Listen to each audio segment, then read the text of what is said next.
So I just beat Assassin's Creed Valhalla like a while ago, and let me tell you, that game, it got some issues a little bit, but there is some redeeming factor of it. I will give it credit for that. But first things first, the longevity of this fucking game took me almost, what was it? Probably around like 48 to 54 hours, around that time frame of like doing everything. But I was also doing some stuff on the side, like I was doing some raids, I was upgrading my homestead and everything to make sure my village can go up and up, like, you know, if it's like status or an priority or some shit like that. But it wasn't all too bad for me, but it was just more so of like the story that was dragging on a little bit too further. And I'm not saying with the whole conquer excuse me, England thing wasn't really too bad. The problem was when it becomes not included into the game, it's like extra content has been extra filled, you know what I mean? Because entirely with Assassin's Creed Valhalla, you can play the game up to the point where as long as you get to the sequence of like you make it towards the Basm, when Basm gets out, like when he gets out of the Animus or whatever and all that stuff, like the story is done. You don't need to even kill like any of the Order of the Agents, and that's another thing that throws me off. It's like with that and with Origins, Origins was fine. Origins was fine of how they done it. I didn't like Odyssey, where there's so many different members of the cult of Cosmos, where you didn't really need to kill. You really did not need to kill all of the members. You really did not need to get to the ghost of the Cosmos to even finish the game of its entirety. Like, it's not part of that. It is part of it, but it's not fully part of it, because the game doesn't really hint you or gets you into the direction of like to get on track with it. It's like a little side thing, and that's the thing like I don't like about it of how Valhalla does it. It went with the same pattern. Hopefully Mirage does not repeat this. It's that you can't really include the Templars and not make it one of the big more main vocal thing of the game. It's like they're there for a reason. They're not there for like side content for people who want to complete it. It's supposed to be there for a reason, to kill all the members to start to finish. You know what I mean? But yeah, Valhalla did this, and I did completed it. I did kill all the members of the Order of the Agents. I wasn't really that much satisfied because it wasn't really tied into the main story. The Order of the Agents was part of you conquering England, and you really did not even need to conquer England for the most part, unless you really want to complete, you know, complete the whole the Order of Agents, you know, killing all the members. You know, they're intertwined with each other one way or another, but the main vocal thing of the game is just with your relationship with Sigurd and Bassam. You know, it was just more so between them three than everything else that was added into Valhalla, because I felt like it was just a waste of time. But me being me, I like being a completionist. I love, you know, I love the game and everything, and I really want to see what happens if I did do all this, which I was a little bit disappointed, but I felt like I felt a little bit rewarded because I did, you know, kill all of them. It's just nice seeing like I completed something like that, and that's just like for me that helped me out because I really did enjoy it until it really becomes like it really that dopamine that I got it was great, but it wasn't terrific. It wasn't what I really wanted, because I thought the conclusion would have been a whole lot better, but it really didn't turn out the way that I hoped so. But besides all that, Valhalla was not that bad of an experience to be playing. I did enjoy the new power system that I feel like it was a whole lot better than Odyssey, because I like how you can just branch out into three different categories of like being a brawler, an archer, and an assassin, and all the skill points that you use, you know, get 2 skill points per leveling up, which is also nice, and you can also spend twice as many. You can also upgrade, you know, your damage for this, and you can also get different special abilities a lot more than you can for Odyssey.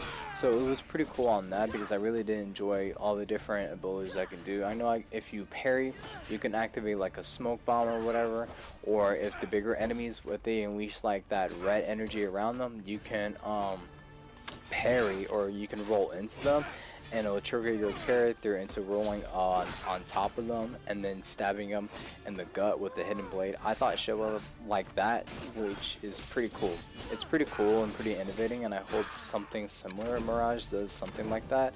But I really do more so love the power system, because I felt like it was more versatile and there was more you can do, a lot of like diversity that you can use with all those skill points.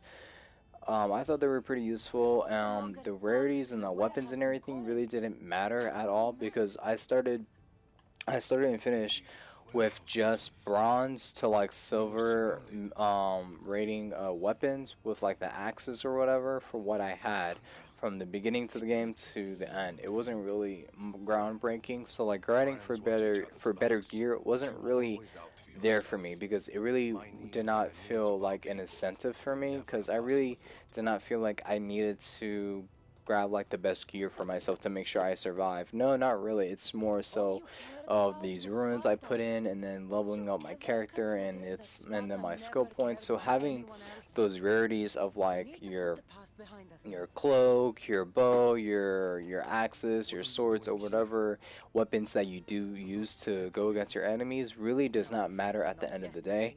And that kind of like hurts me a little bit, because it doesn't incentive me to even to go find better loot for myself. I'll just take whatever I can get and just use it.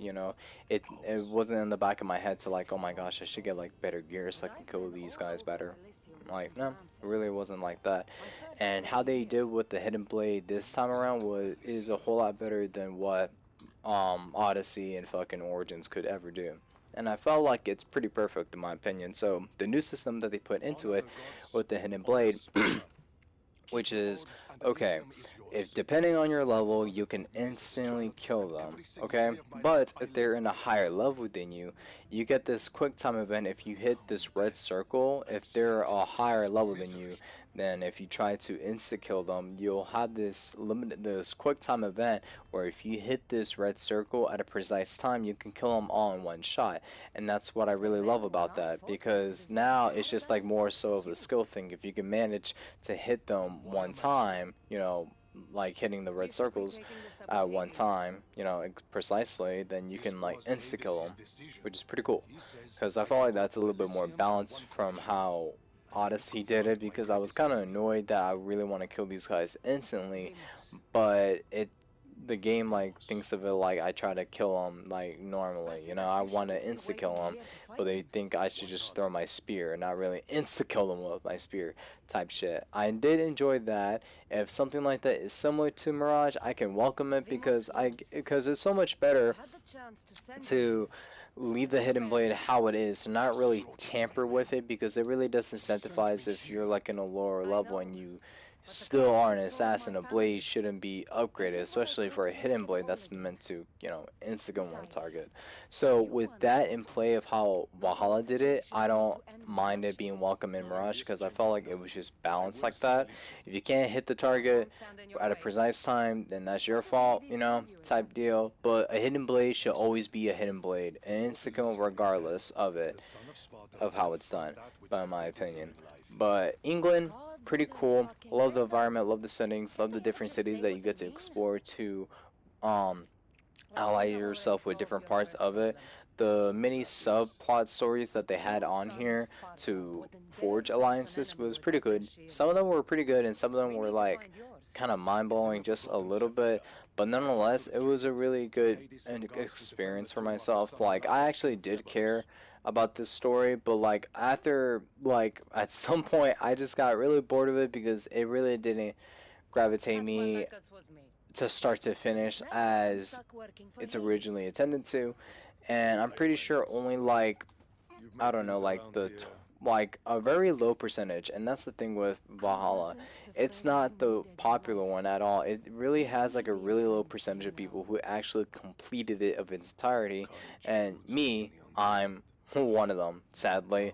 But it's not bad, because I really do not mind the RPG elements in Assassin's Creed. It's just there was no innovation between each of it. Origins did good. Odyssey expanded it a little bit further, and then Valhalla really didn't do much of it. That's how I describe with those 3 games. But we are going to get another one coming soon after Mirage. Its code name is Red J or whatever, and it's going to be Assassin's Creed taking place in Japan.